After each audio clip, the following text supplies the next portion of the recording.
pas que je suis un bon réalisateur, je dis j'ai fait un beau film. Ce que je suis certain, c'est que ce film m'a vraiment transformé. Combien le cinéma est important pour nous? Est-ce que les gens ont envie qu'on leur parle de la vie? Les cinéastes ont besoin qu'on s'intéresse à eux, vous le savez.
L'idée est venue suite à une rencontre avec Pippo. On était allé le voir dans un spectacle à Venise, et puis à la sortie du spectacle, on est allé boire un verre.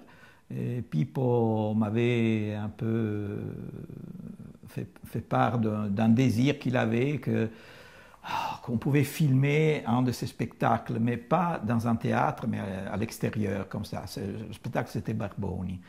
Et moi, j'ai dit, bon, d'accord, mais c'est un spectacle qui existe, t'as pas quelque chose de nouveau?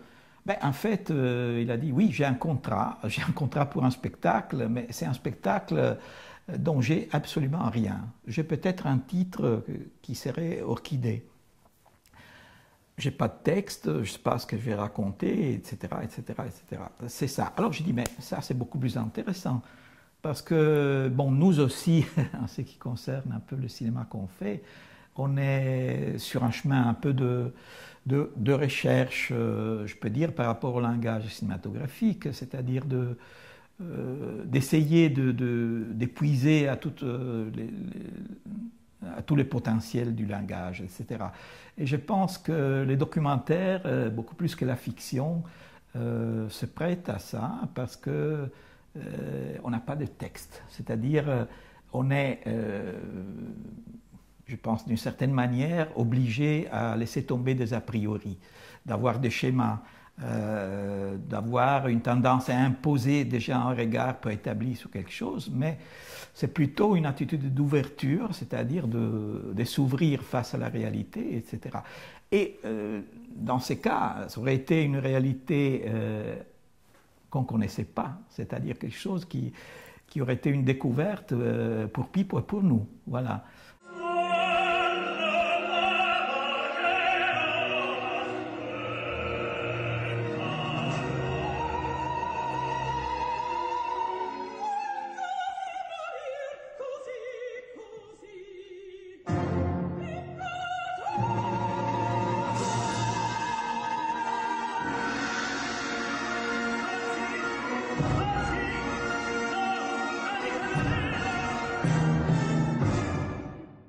Dans le film, Pippo, au tout début, il est là et il dit, voilà, je donne quelques thématiques, mais des thématiques extrêmement larges.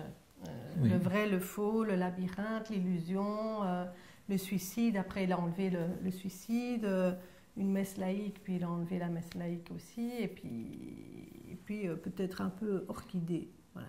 Oui, et donc, en fait, donc ça, il lance dès le départ.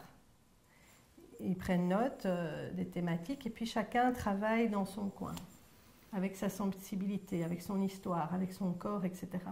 Donc par exemple, Bobo qui est sourd-muet et microcéphale et analphabète, il travaille pas du tout de la même manière que Simone qui est Simone. Chacun avec ce qu'il est, avec voilà, l'histoire qu'il a traversée, le corps qu'il a, etc., propose quelque chose, ou bien ne propose rien lui-même, mais met en scène quelqu'un d'autre. Ça arrive très souvent. Par exemple, Bobo, souvent, c'est quelqu'un d'autre qui a une idée pour Bobo, et puis il va sur scène, il donne à Bobo quelques indications de la musique, parce qu'il est extrêmement sensible à la musique, et donc il fait une improvisation sur les indications qu'on lui donne. Mais c'est très, très ténu, hein, c'est pas... voilà. En général, on se donnait rendez-vous à 15h et on rentrait à 3h du matin. Voilà, parce que Pippo arrive vers 5-6 heures. Et puis alors le vrai commencement, c'est-à-dire le vrai travail commence vers 7 heures du soir, 7-8 heures, si tout va bien.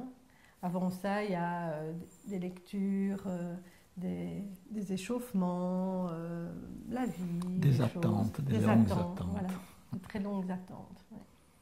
Et puis tout d'un coup, paf, la création commence, et puis c'est une succession d'improvisations et qui n'en finit pas de finir. Tu sei qua al centro, vuoi venire a rubarmi ogni speranza, sei lì al centro, e poi vengo io, quando ti dico finire vuoi dunque, sciagurato, quando vuoi così morire io ti do l'ampolla, tu la alzi, oh imperatore, e poi tu la bevi. Quando tu dici taci, taci, tu prendi il veleno. C'est-à-dire que l'impression directe qu'on a eue, c'était une occupation. Comme on pourrait dire des réfugiés qui occupent un espace. Donc c'était entre le camp, le dortoir, la salle à manger, la chambre privée de Pippo, oui. salle de bain, mais aussi évidemment les coulisses. Et tous les espaces étaient occupés. Et tous les espaces étaient occupés sans frontières. C'est-à-dire qu'on passe de manière tout à fait naturelle de la scène au gradin, des gradins aux coulisses, tout est occupé. Voilà. C'était très particulier parce qu'il n'y avait souvent pas de décor. Donc il n'y a pas de... Jamais. Oui, jamais en fait. Jamais. Et donc il n'y a pas de repère dans l'espace. Et donc c'est le corps qui devient espace. C'est le corps qui indique l'espace en fait. Ça, qui crée l'espace, oui, finalement. D'où aussi cette envie de filmer le corps, parce que nos films précédents, c'était plutôt des paysages. Plutôt, on a filmé en l'absence. Et ici, c'est vraiment en présence. Donc, c'est du corps, du corps, du corps, du corps, du corps, tout le temps du corps, en fait. Et le corps devient espace, devient paysage, devient mille choses. Hein. Langage. Voilà, un vrai langage. Parce que le corps, c'est l'identité, c'est la mémoire, c'est l'expression, c'est les fêlures, c'est les cassures, c'est les limites, mais c'est aussi l'inverse. Et il y avait vraiment une force terrible qui venait de l'expression des corps. C'est très très fort. Ça.